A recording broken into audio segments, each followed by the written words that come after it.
Sabay-sabay natin alamin ang mga kaganapan na nangyayari sa ating bansa.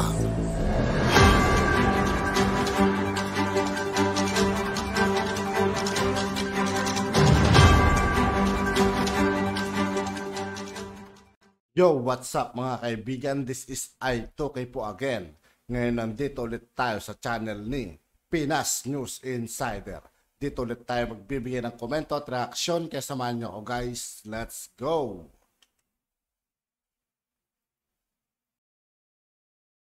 Binigyang diin ni Pangulong Ferdinand Marcos Jr. na natapos na o sinimulan na ng gobyerno ang pagpapatupad ng kalahati ng mga rekomendasyon mula sa Private Sector Advisory Council sa pagpapatupad ng infrastruktura. Ginawa ni Pangulong Marcos ang anunsyo pagkatapos ng isang pulong sa advisory group sa Palasyo ng Malacanang na sinasabing ang pag-unlad na ito ay nagpapatunay sa patuloy na suporta ng administrasyon para sa mga kasosyo sa pribadong sektor. Ang pagpupulong na dinaluhan din ng iba't ibang miyembro ng gabinete ay nakatuon sa mga usapin tungkol sa mga pangunahing bahagi ng pakikipagsosyo sa infrastruktura sa bansa, katulad na lamang ng patubig, transportasyon at mobility, logistics, enerhiya at ang public-private partnership. Kabilang din sa mga rekomendasyon ng Private Sector Advisory Council para sa water sector ang pagpapatunay sa panukalang batas na lumilikha sa Department of Water Resources. Para naman sa sektor ng transportasyon, inirekomenda ang rehabilitasyon ng Ninoy Aquino International Airport sa pamamagitan ng public-private partnership. Kabilang din ang mabilis na pagsubaybayan sa proseso ng paggawad para yan sa mga proyekto sa ilalim ng original proponent status sa taong ngayon at ang pagbuo ng diskarte sa aerodrome para sa aviation ng Pilipinas. Ganyan, iminungkahi rin ng Advisory Council itong pagbuo ng mga umiiral na pangunahing ito pong Philippine Ports Authority assets sa mga regional hub na mayroon pong kakayahang pangasiwaan ng mga international na sasakyang pandagat itong pag-update ng privatization framework upang hikayatin ng mga mamumuhunan po at pagpapaunlad ng port support infrastructure. Para sa energy sector naman po, inirekomenda ng Private Sector Advisory Council ang rationalization ng mga secondary price caps na magpapalakas naman ng mga units ng lokal na pamahalaan upang mapadali ang pagpapatupad ng proyekto sa enerhiya at ang koneksyon ng maliliit na power utility group. Ang kinatawan ng advisory body sa pulong ay sina Private Sector Advisory Council Convener Sabi Naboitis, itong si Ramon Ang at Manuel Pangilinan at iba pang matataas na opisyal. Ito ang balita ngayon. Viral at trending ngayon sa mundo ng social media. Ang di umano'y balitang, sinimula ng ama ko, ako ngayon ang tatapos para sa tunay na pagbabago. Ito ang tiniyak ng Vice President Sara Duterte Carpio sa lahat ng membro ng Makabayan Bloc at diretsahan nitong binantaan na wala siyang sasantuhin sa mga di umano'y recruiter ng mga kabataan para maging kontra laban sa bayan. Sa isang full statement, nanindigan ng Vice Presidente na si Sara Duterte Carpio na walang puwang sa gobyerno ang mga di umano'y anay sa Kongreso na siyang nagsisilbing frontline ng makakaliwang grupo. Napatuloy nitong kontrolin ng ilan sa mga opisyal sa pamahalaan, pati na rin ang mga kabataan na walang kamuwang-muwang na nilalabanan ng bayan.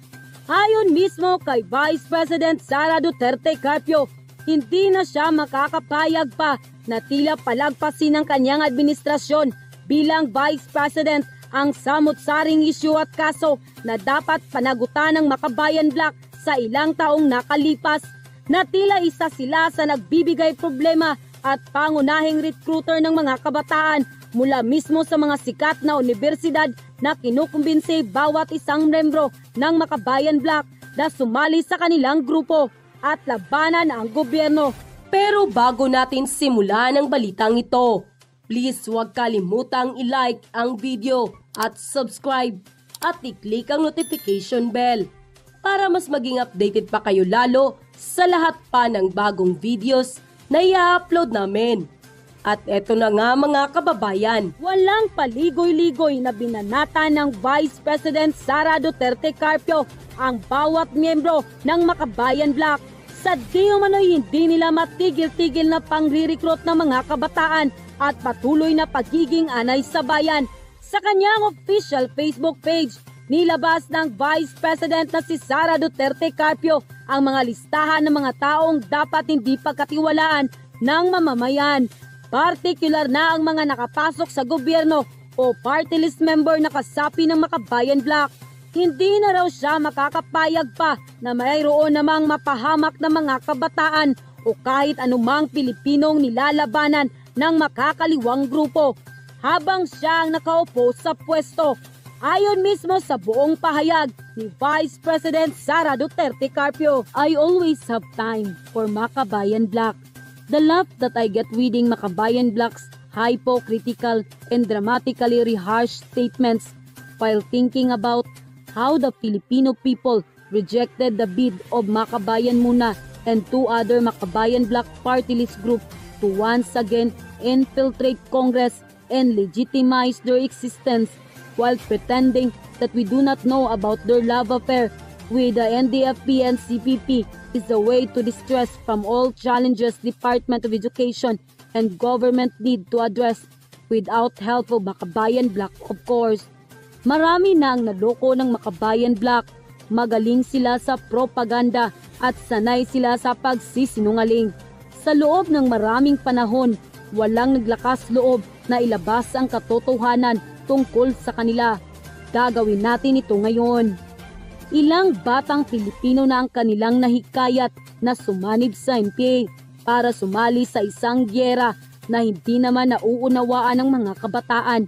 Isang gyera na hindi nila maipapanalo dahil isa itong gyera laban sa kapwa nila mga Pilipino.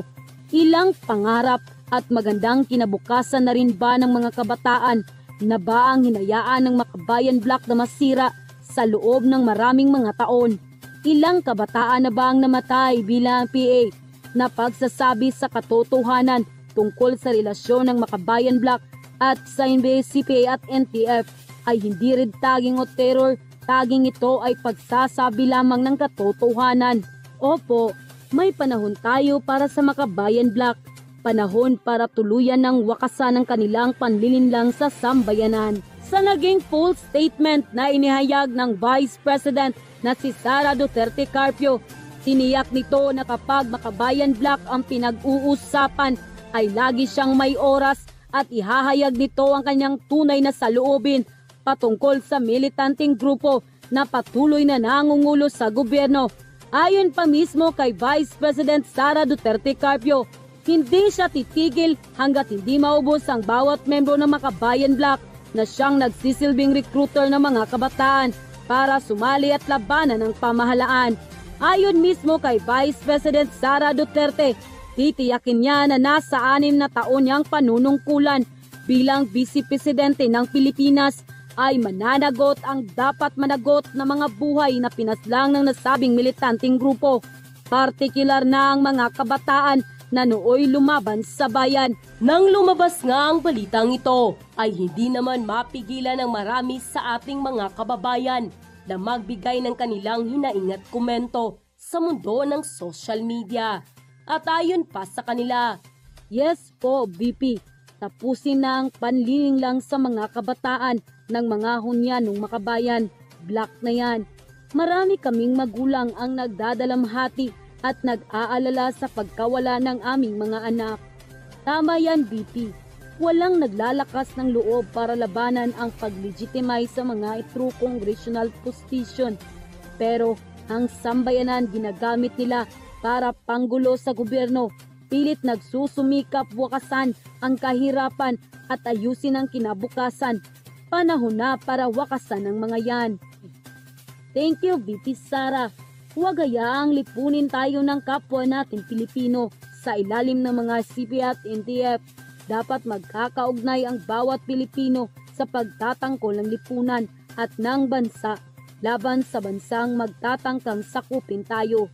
Hindi ang kapwa natin mismo na tayo ang mag-aaway-away dito sa sarili nating sinilangan. At yun na nga mga kababayan, ano na ang masasabi mo?